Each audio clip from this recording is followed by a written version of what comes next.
वैसे आप इस बात को बता चुके हैं, लेकिन बात ब्रह्म कुमारी पर चल उठी है, तो मैं एक बात पूछना चाहता हूँ, क्या आत्मा और परमात्मा अलग अलग हैं? क्या परमात्मा और आत्मा एक बिंदु के समान है? बिल्कुल गलत। किसी बिंदु के समान नहीं है भाई। ये जो बिंदु वाला योग है इसको त्राटक कहते हैं, और ये बहुत से योगी करते आए हैं।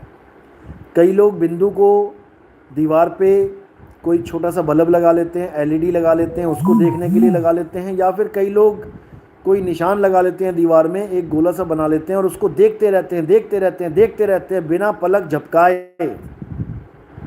इसको त्राटक कहा जाता है। ये एक प्रकार का अज्ञान है, यानी योगियों का योग है। जो माया है ना योगिनी, योगी के योगिन बन बैठी, ये माया ही है, ये दृश्य ही है।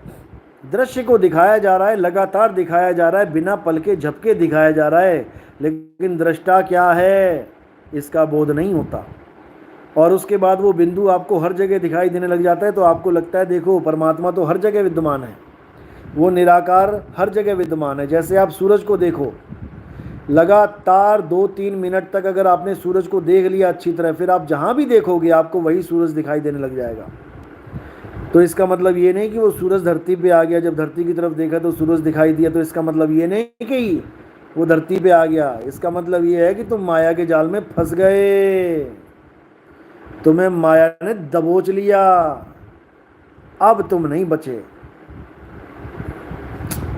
तो इसीलिए इन चीज़ों को त्यागो। आत्मा और परमात्मा एक है, इसमें कोई शक नहीं है, लेकिन जीव आत्मा और परमात्मा एक नहीं है।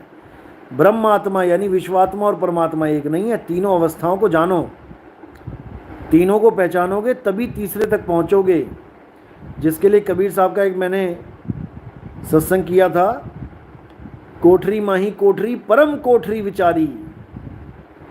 कोठरी माही कोठरी यानी तन में ही मन है, लेकिन परम कोठरी यानी आत्म स्वरूप कुछ और है भाई। और उस आत्म स्वरूप को प्राप्त करने के बाद आप में और परमात्मा में कोई फर्क नहीं रह जाता। अब तो जाए चढ़े सिंहासन, कौन चढ़ रहा है सिंहासन पे? जीव। ये जीव अवस्था खत्म हो रही है। अब तो जाए चढ़े सिंहासन, मिले हैं सारंग पानी, और राम कबीरा एक भये हैं, कोई न सके पहचानी। वहाँ पर दो नहीं रह जाएंगे कि कोई पहचान करेगा कि ये आत्मा अलग है परमात्मा अलग है। और जो अज्ञानी जीव ये कहते हैं कि आत्मा अलग परमात्मा अलग है, उन्होंने कभी अनुभव किया ही नहीं है आत्मा परमात्मा का। जो कहते हैं पानी के ऊपर एक बूंद डाल दो, पानी को आत्मा समझो परमात्मा को तेल समझो, ये अज्ञान है। पानी आत्मा नहीं है और तेल परमात्मा नहीं है। पानी शरीर को बोला गया है कि शरीर के ऊपर एक बूंद, यानी पानी के ऊपर एक बूंद तेल डाल दो, वो मिलेंगे नहीं। ये देही और विदेही का भेद है, ना कि आत्मा और परमात्मा का। आत्मा परमात्मा तो एक ही हैं। तो ही मोही मोही तो ही अंतर कैसा। और जो इसमें अंतर करके बैठा है, एक को पानी बना दिया एक को तेल बना दिया, उसकी आत्मा कभी परमात्मा होने में मिलेगी भी नहीं। वो कभी मिलने की भी नहीं। तो भाई इन अज्ञानियों से दूर रहो और सत्य ज्ञान को जानो। सत्य क्या है?